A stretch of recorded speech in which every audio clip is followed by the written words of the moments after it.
Fidel Castro es hijo de Batista. Si Batista no hubiera dado el golpe de Estado el 10 de marzo de 1952, 3 meses antes de las elecciones que él no iba a ganar, no hubiera habido Fidel Castro en Cuba.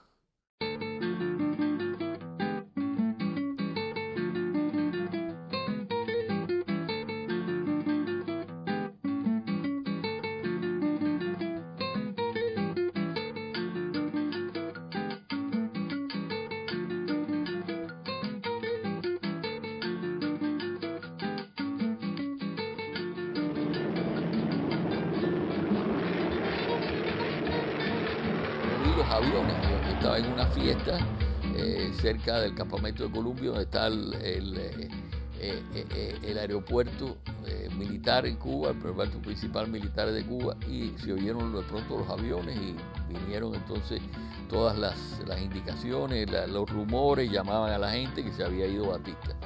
Y ahí empezó todo el problema de qué es lo que iba a sustituir a Batista y cómo iban a resolverse las cuestiones, ¿no? Castro se convirtió como en el Robin Hood en Cuba. No había peligro en lo que estaba haciendo él. Nadie lo iba a perseguir allí, en donde estaba, en la Sierra Maestra. Entonces se corrompió más todavía. Los militares en Cuba entregaban las armas, vendían las armas, todo. Y había una corrupción total y el gobierno de Batista estaba totalmente sin poder hacer nada que tuviera la más mínima importancia, porque no tenía la aceptación del pueblo, no tenía la aceptación de las fuerzas políticas ni de las fuerzas económicas. Todo el mundo estaba conspirando contra Batista, todo el mundo estaba participando, contribuyendo a todo tipo de grupos rebeldes. Hubieron varios alzamientos en el ejército que fracasaron y era un ambiente que no podía mantenerse. Mi tío Justo Carrillo estaba conspirando con muchos militares, había revueltas en el campamento Boicurí, en Matanzas, en Cienfuegos también, los militares, y yo iba de Miami a Cuba continuamente para coordinar todo. Venía la intervención de Isla del Pino para liberar a Barquín, formar un frente en Pinar del Río para hacer oposición a Fidel Castro. Los americanos no tenían confianza en Fidel Castro, pero prácticamente le dieron en una bandeja el poder al movimiento más importante, el 26 de julio de Fidel Castro, y Fidel Castro se unió con el directorio revolucionario, que eran fundamentalmente los estudiantes y los otros grupos, y formaron un gobierno revolucionario, pero que eventualmente terminó con el dominio completamente del movimiento 26 de julio. En realidad, Batista es el que crea todo este problema. Batista, con su golpe de Estado, la corrupción del gobierno de Batista fue la mayor corrupción que ha habido en la historia de Cuba. Joao Mestre, a businessman, owner of Havana's largest TV stations, looks back upon the Batista era, remembers it with loathing. Don't forget that for the past 7 years, we have been operating under fear, under a brutal repression, under tremendous corruption. Those two factors no longer exist. There is no repression. We feel for the first time that we can go out like normal human beings and not fear be shot at, be imprisoned, be humiliated. And we feel that we can operate in business normally without extortion, without graft, without corruption. Al principio fueron días de mucha confusión, mucha histeria. Como el 8 de enero, si no me equivoco, porque todos éramos unos niños. Ese día se aparecieron por la mañana en la casa un grupo de milicianos que decían que habían peleado en la guerra, yo no sé qué cosas. Lo que sí sé es que le pusieron una ametralladora a mi abuela en la cabeza, le pidieron los carros y, o sea, habían varios carros en la casa. Se llevaron el carro de mi mamá, me acuerdo de eso, se llevaron, creo que el piscicorre de la casa, que era el que nos llevaba al colegio a nosotros, y se llevaron un Lincoln Continental de mi abuela, porque decían que tenían que ir a recibir a su líder que llegaba del interior a La Habana. A tremendous personal triumph, Castro rode in glory into Havana. Cubans, hundreds of thousands of them, gave him a hero's welcome.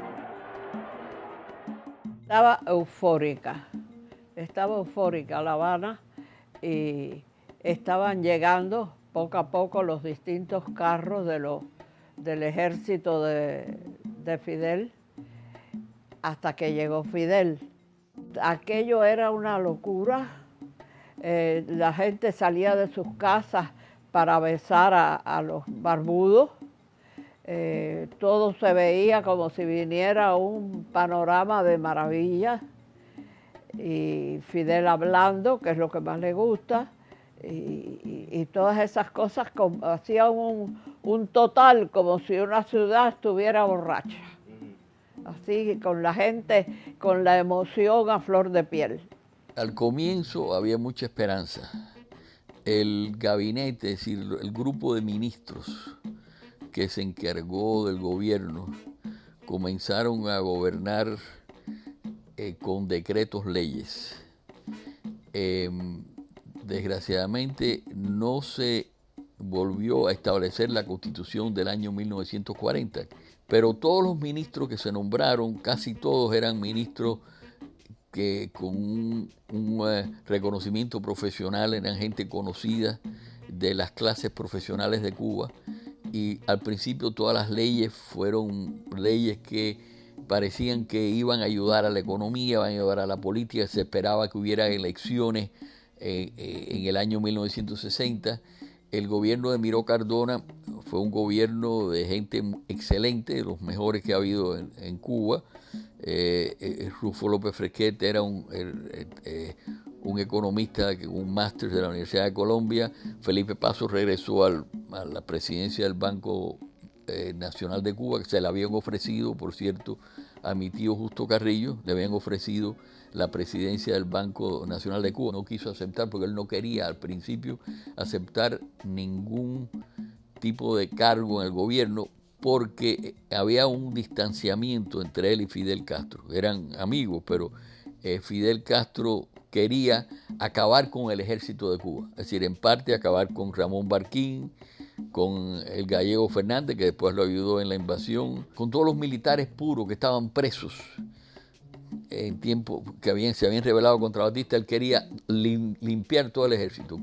Mi tío Justo Carrillo decía, no hay elementos buenos en las Fuerzas Armadas y hay que mantener esos elementos buenos junto con los elementos del ejército rebelde. Él tenía desconfianza ya de Fidel Castro.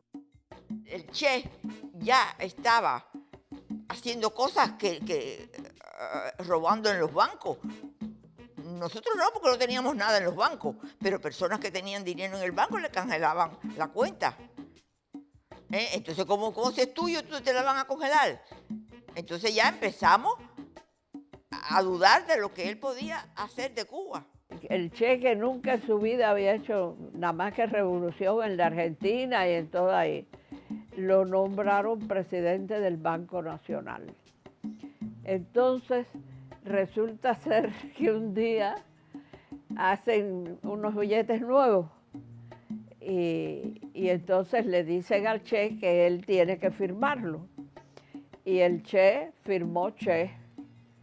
Y entonces el cubano que tenía eso a su cargo le dijo, mire, yo respeto mucho la televisión, pero respeto la moneda cubana y la moneda no puede estar firmada, usted tiene que poner el nombre suyo. Creo que después firmó como él, porque tuvo el coraje de enfrentarse y decirle que ese billete no podía pasar así. Y entonces el gobierno al principio fue muy bien, parecía que la gente contribuyó, regaló tractores, regaló fincas. Mi tío Justo Carrillo regaló las fincas que tenía en el sur de la provincia de La Habana. Todo el mundo regalaba las tierras, todo el mundo contribuía. Había una gran esperanza, revolución verde olivo. It's a simple matter to know when a revolution has begun. It's not so easy to know when a revolution has ended. The rebellion has ended here in Cuba. The Batista government is out. The real revolution is about to begin. Cuba has just gone through a violent upheaval, and the men, the influences that have been unleashed by that upheaval will now shape a new Cuba. Los sindicatos tomaron control de muchas empresas. se paralizó la construcción, no había libertad de prensa, cada vez había más discusión de quiénes eran los comunistas. La gente decía, el Che Guevara es el comunista, hasta cierto punto Raúl Castro, que había ido a Rusia en el principio de los años 50, pues se pensaba que Fidel no era comunista. Pero poco a poco Fidel comenzó a hacer cosas realmente fuera de toda lógica. In Cuba and in Latin America, Mr. Castro's revolution has been very unusual. Fidel Castro offered Cuba's miserable ones, Cuba's poor, most of whom are the guajiros, the Cuban peasants. He offered them a better deal. He offered them a better life than they'd ever known before. La economía se desplomó en el año 59. Se desplomó, la producción de azúcar bajó, todas las industrias estaban siendo intervenidas, estaba la ley de alquiler, no había construcción, una inflación cada vez mayor, escasez de productos. The main problem here is economics. The workers need jobs. Business needs to know what the new ground rules will be. An effective foundation needs to be established for business investment. The government is almost bankrupt. Many government workers have not been paid.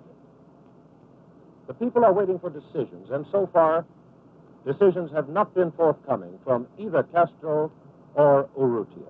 Desaparece el comandante Ubermato, uno de los principales del 26 de julio, desaparece Camilo Cienfuegos en un viaje por avión que no se sabe qué pasó. Todo el mundo pensaba que lo habían matado y era el único contrincante posible que podía tener Fidel, tenía carisma. Fidel Castro había dicho en esas épocas finales del año 59, elecciones ¿para qué?